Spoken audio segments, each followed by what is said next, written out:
सध्या चांदीच्या बाजारपेठेमध्ये प्रचंड धुमाकूळ माजलेला आहे. 16 जानेवारी 2026 रोजी वर्ल्ड सिल्वर सर्व्हेचा डेटा बाहेर आला. हा डेटा अत्यंत खळबळजनक आहे, अत्यंत धक्कादायक अशा प्रकारचा आहे. 2025 मध्ये भारताने जवळजवळ 6247 मेट्रिक टन चांदी विकत घेतलेली आहे.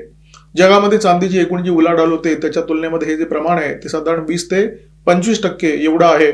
औसाच्या भाषेत जर सांगायचं झालं तर भारताने 2025 मध्ये जवळजवळ 20 कोटी औस चांदी विकत घेतलेली आहे. औस हे विदेशी युनिट आहे. जसं आपल्याकडे ग्राममध्ये चांदी आणि सोनं मोजलं जातं तसं विदेशामध्ये औसामध्ये मोजलं जातं. एक औस म्हणजे जवळजवळ 28 ग्रॅम. चांदीचं सर्वाधिक शुद्धीकरण चीनमध्ये होतं आणि चांदीची सगळ्यात जास्त खरेदी गेल्या वर्षी भारताने केलेली आहे.